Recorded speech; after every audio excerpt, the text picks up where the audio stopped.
Okay, so as I say, thank you so much, Larissa, for the lovely introduction and for the invitation to give this talk to all of you. As she said, there is a handout. Um, the slides will cover everything on the handout, but the one reason maybe to have the handout is that I'm talking almost entirely about this sort of block of text that is close to the end of the idea essay. And I'm not going to read it, it's too long. And I'm also only going to show it very briefly on the slides. So you may want to have that text in front of you as we proceed, because almost all of my quotations are from that text. Okay, so I will start. So in the idea essay, Idea for Universal History with a Cosmopolitan Aim, and in other writings, Kant famously proposes that human history is progressive, building political order from the formation of individual states towards perpetual peace among a cosmopolitan federation of states. At least since Pauline Kleingeld's defining work, scholars have recognized that Kant's aims in these discussions are not solely theoretical, but also practical. That is, not just to describe, explain, or make predictions about history, but also to provide a view of it that supports moral action. Often, scholars understand such support to consist either in direct encouragement to moral action or in articulating and perhaps defending necessary presuppositions of moral agency. These suggestions fit ill, however, with the spectatorial, distanced attitude toward historical agency that Kant presupposes or even inculcates in his reader.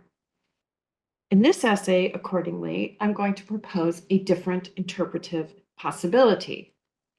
Prompted by Kant's claim in that chunk passage that his idea of history opens a, quote, consoling prospect, tröstende Aussicht, into the future, I consider Kant's philosophy of history as a form of Stoic consolation writing, like Seneca's Consolations. Consolations also, of course, have a practical aim, namely to relieve the reader of grief. And I will suggest that Kant's discussion of history in the idea essay can be similarly understood as aimed to distance his readers from sorrow. Thereby, Kant's view of history would aim to support moral action, but differently than is often thought. Therapeutically, to relieve the reader of entangling grief concerning historical events beyond her control, freeing her to engage in effective action in her own sphere.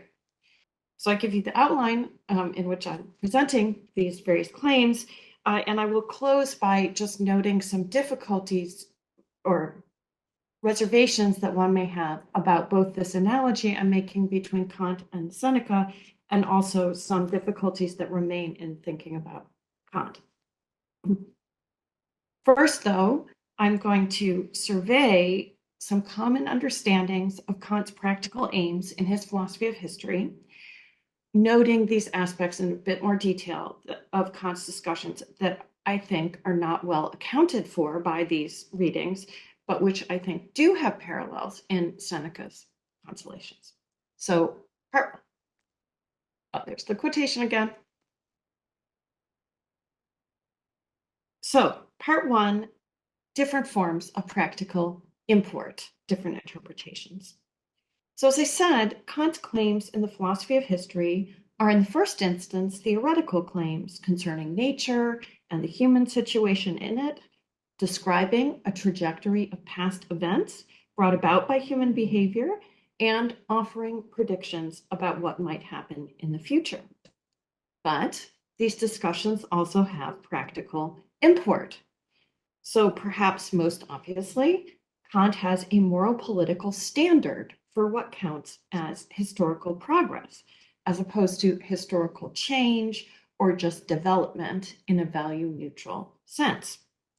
For Kant, history is progressive, properly speaking, not insofar as human beings gain more knowledge, technology, social complexity, and so forth, but insofar as it produces politically right outcomes and possibly moral enlightenment. More centrally for my concerns, Kant also seems to understand his view of history, that view itself, to have practical import in two senses, which I term practical effects and practical status. First, Kant claims that the philosophical articulation of the idea of history will help to bring about the good outcomes therein envisioned. That is, his own philosophy of history is supposed to have good practical effects. Second, and consequently, Kant sometimes seems to take his claims concerning history to be justified or otherwise recommended because of those practical effects. Notably, in my focal passage, he writes, and this is towards the beginning, he writes that the guiding thread he proposes for thinking about history can function not only as an explanation of past history or as, quote, soothsaying about future changes, that prediction, but also, quote, opens a consoling prospect for the future. Kant adds that the justification of nature proffered in such consolation, quote, is no unimportant motive for choosing a particular viewpoint for considering the world, unquote. Kant thus suggests that his proposed view of history is to be endorsed or chosen because it has practical effects, promoting hope for the future or alleviating despair and disgust concerning human history, as he says at the end of the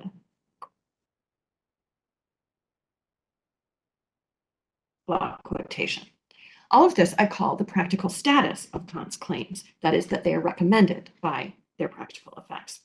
Scholars have proposed different practical effects that Kant's philosophical discussions of history might be understood to have or be aimed to have, including encouragement of politicians to amend their practice or to rule morally, or encouragement of all human beings to contribute to the politically progressive movement of history. The prevailing view, however, takes Kant's philosophy of history to have practical effects and status parallel to that of the postulates of practical reason. The postulates, on Kant's view, are also descriptive claims, namely, of course, that God exists and that the soul is immortal, which are, on Kant's view, endorsed for practical reasons. On this view, then,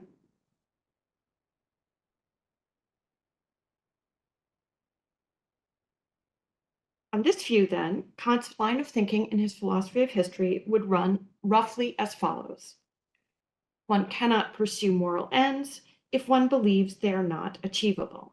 One will instead fall into paralyzing moral despair. History gives reason to doubt that those ends are achievable. Thus, to avoid incapacitating moral despair, one needs a view of history that, while accurate to the facts, can allay such doubts, and Kant aims to provide that view. The practical effect of Kant's account of history then would be to allay despair about the realizability of one's ends, and this provides a reason to choose the viewpoint he proposes as a presupposition for commitment to acting towards those ends. These proposals all seem interpretively plausible, especially perpetual peace, which includes an account of history, does appear to be aimed to to persuade rulers, that they should promote peace.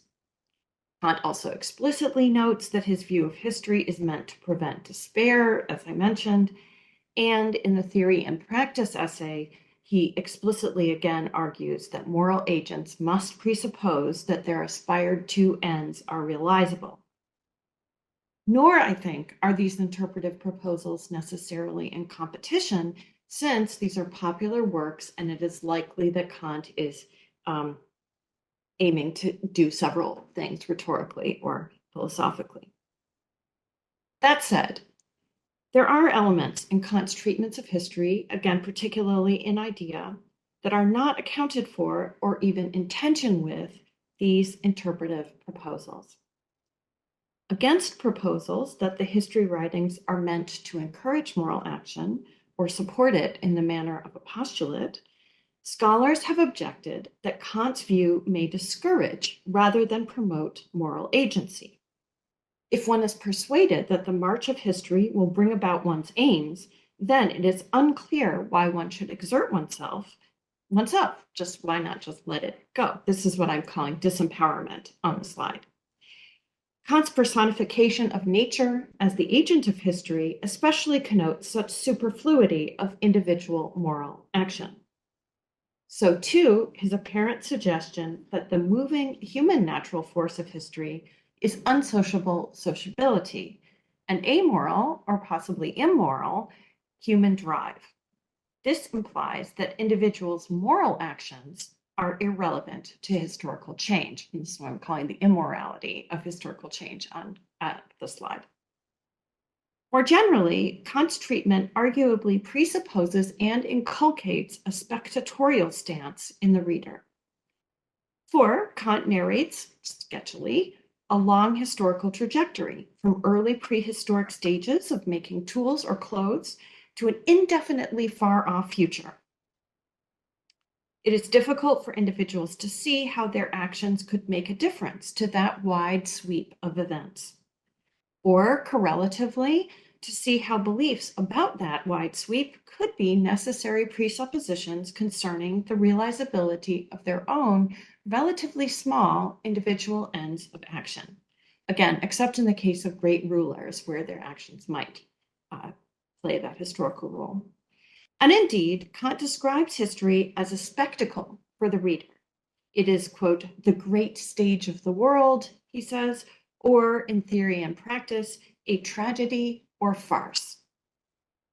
In sum, according to many interpretations, Kant's writings in the philosophy of history should encourage active practical engagement.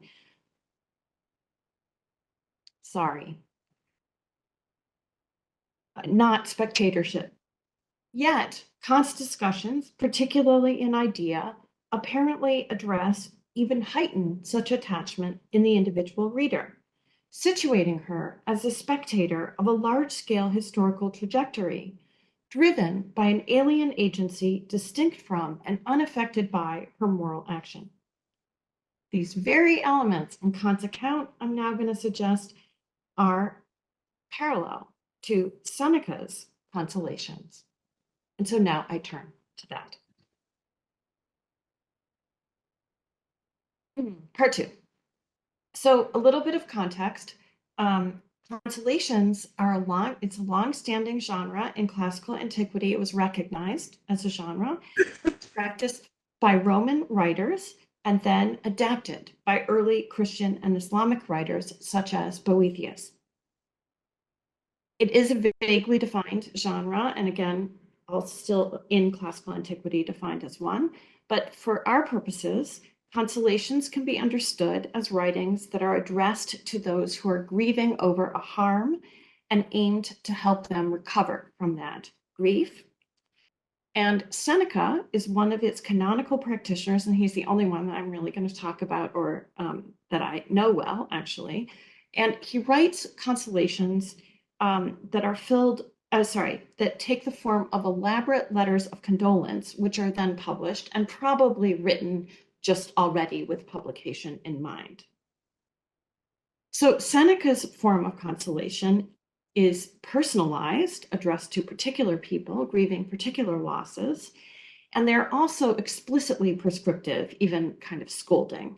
So Seneca aims, that is, to persuade the individual reader, in the first instance, this particular person to whom the letter is addressed, and then by extension, other individuals in similar circumstances, that they should perform reasonably specific actions, such as you should live how the dead person desired you to live, put aside grief to take up social obligations, and so forth.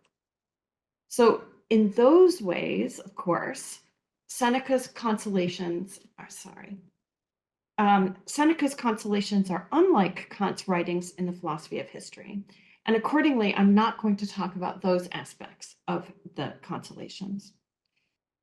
The consolations do, however, include argumentative and rhetorical strategies that are more like Kant's history writings. Namely, they are theoretical claims that are aimed to bring about practical effects. Here, I have in mind observations that are sometimes called contextualizing. That is, they are descriptions of the human condition which sometimes implicitly place the reader's situation within that broader context. That contextualization in Seneca takes two forms, which I term universalizing and cosmic. So first, Seneca emphasizes that all human beings face death, loss, and pain. Second, he sketches visions of the whole of nature encompassing the reader's position. These are really beautiful passages in which Seneca surveys the cosmos, the universe filled with stars, the sun, moon, and planets on regular paths, thunder and lightning, plains and streams, mountains and woodlands, animals and minerals, and then situates the human world with its sufferings, longings, evils, and death within it. And I give you a shorter, these are often quite long passages, but I give you a shorter passage on the slide of this kind. Though these claims are neither directly prescriptive nor exhortative, they are meant to have practical effects, not to encourage specific actions, but rather to alleviate the addressee's suffering and thereby indirectly to support her moral action. Seneca refers to the consolations as medical treatment or remedy, and I think it is appropriate to think of them as curative or restorative. That is, they are aimed to free the addressee from suffering and thereby rid her of an impediment to action. To be clear, it's relevant for Kant also, Seneca does not aim to eliminate grief. He acknowledges that grief is unavoidable in the face of loss. But the suffering should not be indefinitely extended, he thinks. When habitual, it becomes, he says, a, quote, sad, wretched, and self-destructive fault, unquote. That is to say, habitual grief worsens the grieving person's life, making her happiness impossible. It also impedes her fulfillment of moral obligations by distracting from them and by paralyzing her in a kind of static brooding over what is lost. So, Seneca argues, it is both in the mourning person's interest and it is morally good to mitigate grief so that she may return to an active and engaged life. So now I'm going to talk a little bit about how the contextualizing strategies are working such effects. So in general, one can say that like other Stoic argumentative strategies for calming the emotions, of course, they're very interested in that, these strategies aim to change the mourner's emotional state through transforming her cognitive awareness. So they presuppose that emotions are, at least in part, based on beliefs or responsive to one's way of viewing the world. These strategies do not, in this case, unlike other cases with the Stoics, these strategies do not call into question a sort of core underlying belief that might underlie the grief as ill-founded in order to eliminate it. And there it would be, the loss is not really a loss or whatever. Rather, Seneca acknowledges that grief is unavoidable and human. So two, what the strategies do is put loss into perspective, as we might say, and that is aiming not to eliminate grief, but to mitigate it. And then I want to say that there are three, maybe more, but at least three mitigating techniques, which I call adjustment of modifying beliefs, compensation, and disruptive re-identification. So first, as I said, the contextualizations do not undermine the mourner's core belief that she has suffered a loss, which is bad, but they can correct her estimation of that loss as towering or all-consuming. So when you're reminded of the universality of suffering, you might recognize that the loss is not so huge as it appears. It is just one single loss among many. One should not, Seneca writes, think of oneself with empty pride. And here one might think of Kant's talk of not thinking of oneself as an exception. Remembering that everyone dies, that all suffer loss, can lead one to recognize that one's own loss is just a fact of the human condition, an inescapable part of the natural order. And so one should not add to one's grief or prolong it through further self-inflicted sufferings of complaint against that unavoidable fate. Likewise, in the passage on the slide, Seneca calls attention to the fleeting character of human lives within the flow of eternal time. In that light, one may recognize that a fixed lingering over a single, small, single person's life is disproportionate and out of accord with the ever ongoing order of things.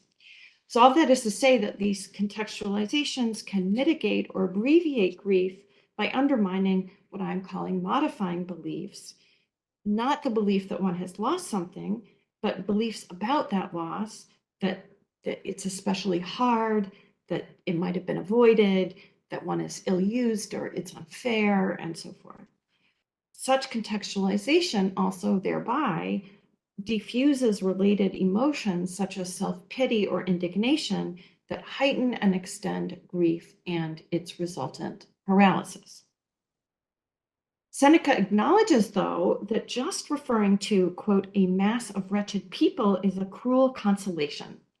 That is, he recognizes that there is the fact that you recognize there's more suffering, or you recognize that fact, does not itself negate your suffering.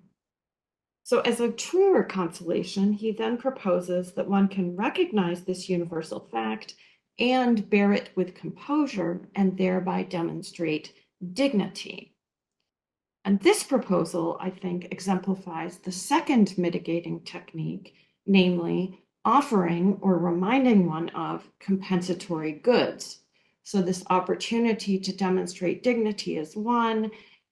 He also emphasizes in the universalizing contextualization that we are all in community, that we are all vulnerable together, that we can share and sympathize with one another's pain. Likewise, cosmic contextualization calls the reader's attention to a larger whole, namely the order of the natural world. This world is ruled, he says, by fixed eternal laws, and so its gifts and good fortunes are not separable from the ills and pains of life because they're all part of one single law-governed order. So Seneca suggests, on holistic consideration, one would choose this world and this life and accept its ills as a price one must pay if one also wishes for its goods. Finally, in asking the reader to see herself as part of the natural order, Seneca's text also works another indirectly practical effect, which I am calling disruptive re-identification.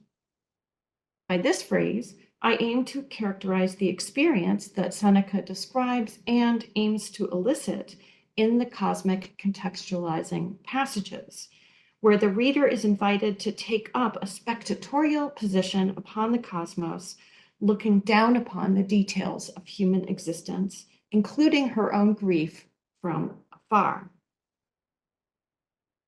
Thereby, the reader is taken in imagination far away from the affairs of her ordinary life, disrupting the grip of her grief.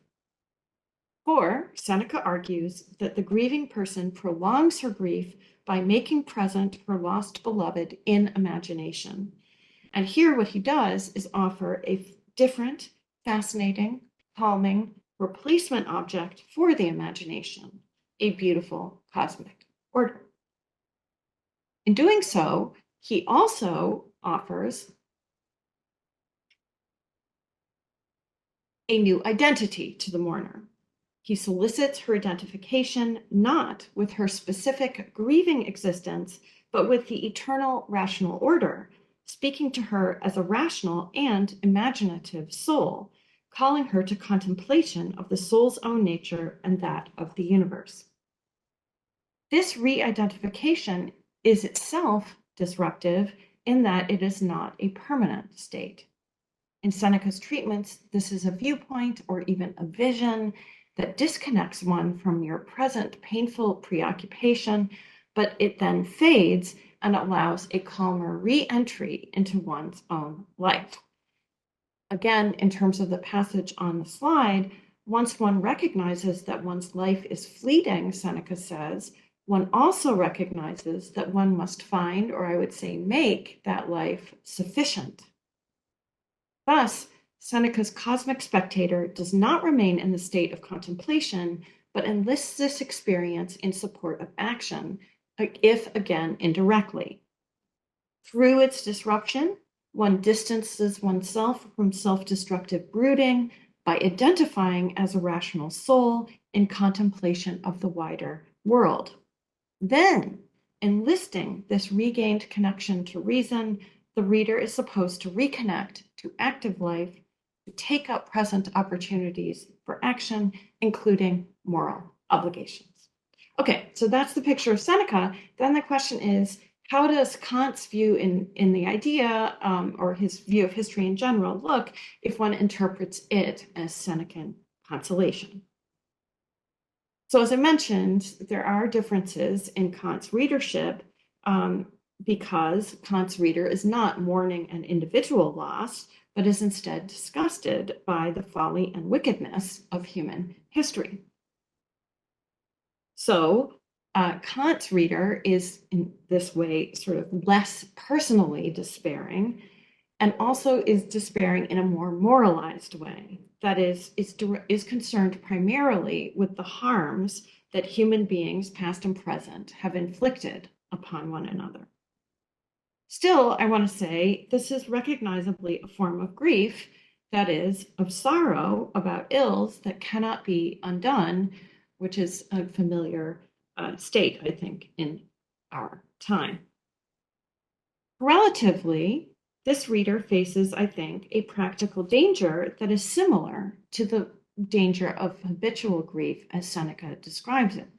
That is, a despairing paralysis, a sense that there is no use acting, for everything is already lost, that the large-scale forces of history, political agencies, and so forth are alien and ill, and there's just too much darkness in the world, it's not worth acting in my own small way. So all this is to say that on this interpretation, similarly to interpretations of Kant's philosophy of history as being like the postulates, Idea would be understood as a consolatory text too, as addressed to despair. But the envisioned practically beneficial outcome and the character of the arguments or discursive techniques used to promote that outcome are different if seen as consolation. First, rather than reassurance and encouragement that one's ends are realizable, as with the postulates, consolation again aims at a more indirectly practical effect: to calm, to disrupt and redirect attention, to free the agent from dwelling upon bleak facts. This freedom from despair, you could even call it equanimity or stoic apathy, is a precondition. It is removing an obstacle which can allow the agent to recognize and reconnect with present opportunities and obligations to act. But those obligations, in principle, are identified separately from all these considerations or disruption, and they have little to do with, they don't presuppose, they're not contributing to, etc., the sweep of historical change. In other words, this indirect practical effect might be understood as freeing the agent from what Kant identifies in the metaphysics of morals as practically useless compassion or Mitleidenschaft, a state that he compares to a contagious disease. In that discussion, Kant is arguing that one should cultivate sympathy, Mitgefühl, which is, he thinks, an active fellow feeling which helps one to recognize and perform one's duty to aid others. Compassion, by contrast, though, should be rejected. If you cannot help the other who is suffering, then the compassionate feeling is just another pain, a pointless ill added to the world. And indeed, in this very discussion, Kant praises the Stoic for a, quote, sublime way of thinking that asks, what is it to me when one is unable to act?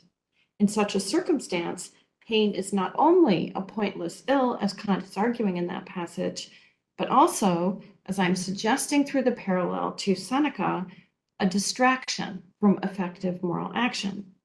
And I think sorrow over large-scale historical events, either definitely in the past or currently, does seem like such an ineffectual and potentially obstructive pain because it is about situations over which one's actions can have little effect, again, unless one is a ruler.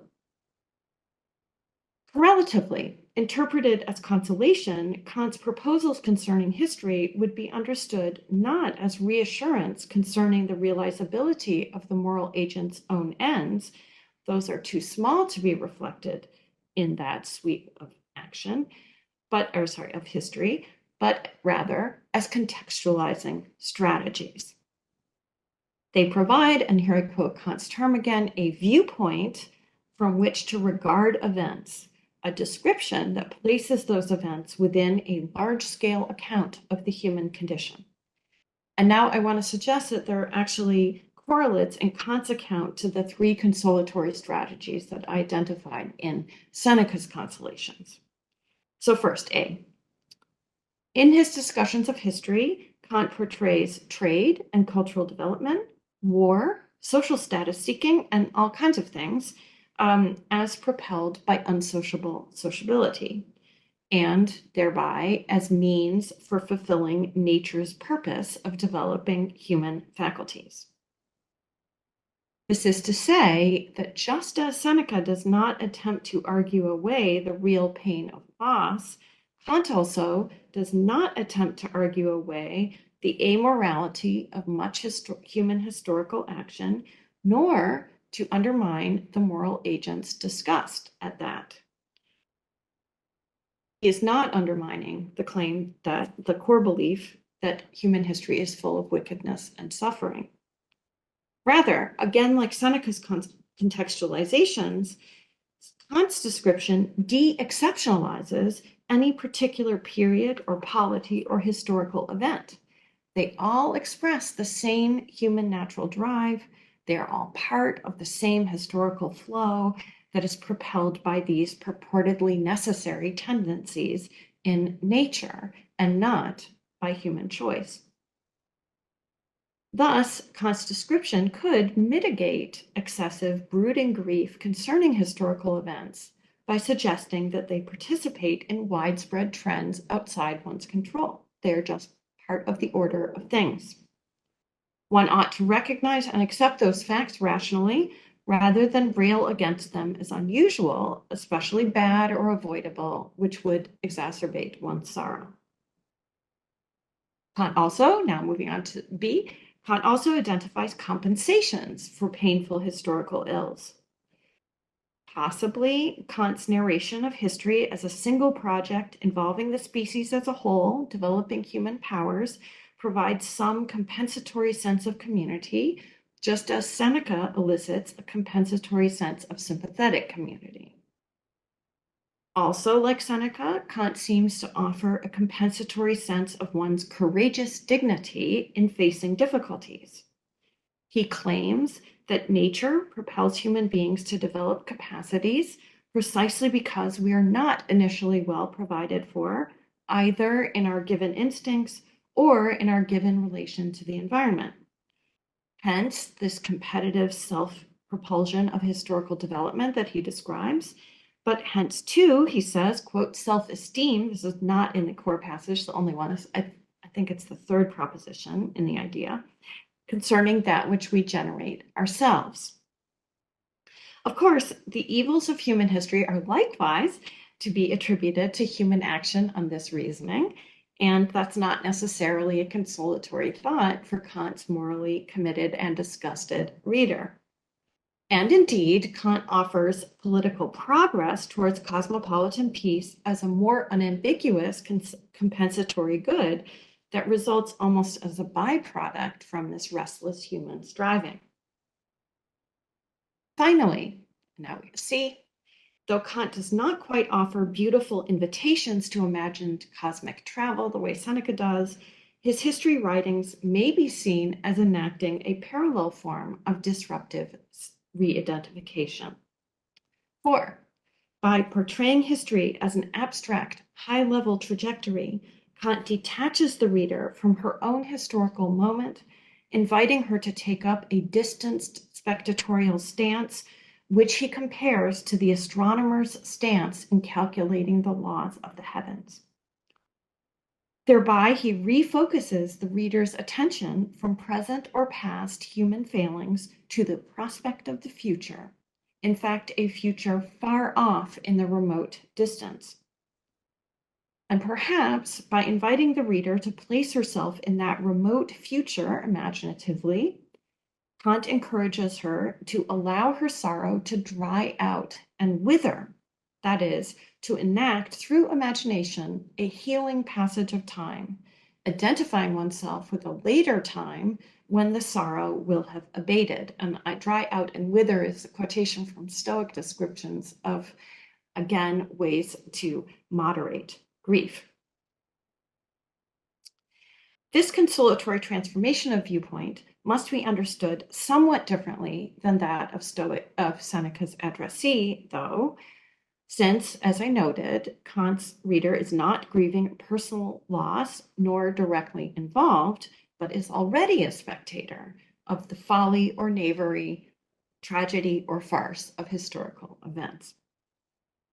So Kant's account of history brings about, I suggest, a more subtle transformation, not from a grieving participant to a contemplative spectator, as in the case of Seneca's reader, but from one kind of spectatorship, a brooding, tightly wound spectatorship, frustrated by an inability to change horrific events, to another kind, a cold hopefulness, in which one lets go of what one cannot control, believing that history will take care of itself somehow, that ills will be rectified or compensated for in some distant future.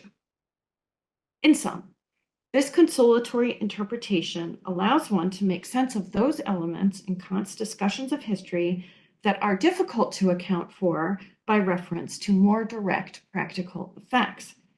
The broad sweep of Kant's narrative, its attribution of historical agency to natural teleology or to an extra-moral human drive. His discussions are still understood to have practical effect, but again, an indirect one, a therapeutic, calming freedom from grief and despair, a precondition for moral action. Likewise, on a consolatory reading, Kant's claims concerning history would have practical status, though an attenuated one, neither prescriptive nor rationally presupposed by moral action, but just therapeutic. That is, these descriptions offer a mode of interpretation of human history useful for practical life because of its consoling function. One might choose to take up this mode of interpretation, its characteristic emphases, as needed in particular circumstances to combat emotional attentional barriers to one's moral life. It is neither definitively established by evidence nor rationally demanded on practical grounds, but just an interpretation that selects true aspects of known events on which one may concentrate one's attention, construing them in a way that may be clarifying and calming, and so practically useful. Okay, so my short concluding section now with some caveats about both this analogy or, reservations about the analogy and recognizing that some problems about Kant's philosophy of history remain. So first, a limitation on the analogy, Seneca and Kant may, if I'm right, be using similar consolatory strategies, but the claims that they use within those strategies are different. Seneca, as I've said, uses some visions of cosmic order and mostly calls attention to very basic truths about the human condition, like mortality. Kant, on the other hand, of course, provides a progressive account of history within a reflective teleological conception of nature. And this is clearly part of, or testifies to sort of broader philosophical disagreements about, should you fatalistically be accepting a necessary natural order or transform nature in moral form and so forth, as on Kant's view. But what I want to focus on is that it also reflects a kind of difference in what they're doing in their consolatory strategies or the consolation projects. Specifically, I think Kant has a considerably more demanding view of what consolation requires. That is, that compensation for ills would need to involve showing not just that there are other balancing goods, as Seneca tends to argue, but that even the ills, the very bad things, the very objects of despair, which is behavior generated by unsociable sociability, those things will contribute to a good moral political outcome eventually. And this, I think, is a very high bar for consolation in Kant's terms, that it justifies nature or defends providence. And here I think you could say Kant's project heightens moral concerns that one could already have about Stoic consolation. So Seneca might already seem to go pretty far in minimizing harms. He says things like they are infinitesimally small in the larger order of things. And so also in recommending an uncaring attitude towards oneself and others. And those worries are, I think, exacerbated if, as for Kant, consolation aims to show that even the ills are redeemed. This is a longstanding problem raised about Kant's philosophy of history, and it just recurs here in this new guise. One can also raise doubts, I think, about the practical effectiveness of their strategies, and then about their shaky practical status. So here I think Kant's problems are a little bit different than Seneca's. Seneca just points to fundamental known facts, as I say, like mortality, and whereas Kant gives us a reflective interpretation of how things are. And I think Seneca here has a problem that the facts that he points to are a little bit boring, and so it's unclear whether it would really transform one's viewpoint. And I think Kant, in giving this much more, you could say, creative reinterpretation of history, might be better at doing what Seneca is definitely trying to do, which is to, as I say, occupy, reorient, and assuage the reader's imagination. On the other hand, Kant is thereby asking that one takes up a viewpoint that is not recognizably or obviously true, but is understood as a mere interpretation. And here again, then, one could see Kant as prey to, again, an exacerbated form of worries that one could raise already about the Stoic, supposedly therapeutic project in philosophy. That is, if you conceive of the project of philosophy or consolation in particular as engaged in for therapeutic reasons, it is, self-consciously, then it is self-undermining. Because one is not reassured by thoughts that one takes to be endorsable because they are reassuring. Instead, if one is to find reassurance through taking up a view on the world, one needs reason to believe that it is true, or at least reason to find it plausible and compelling as an interpretation of known facts. And so I'm going to close with a final parallel between their consolatory projects. That is, that they both seem to rely on contextualizing strategies, but also on aesthetically powerful formulations of those strategies in order to accomplish their calming aims. So as I suggested, I think Seneca's contextualizations elevate the imagination through their beauty, and maybe Kant's philosophy of history gains its plausibility in part through its compelling narrative form. Thank you.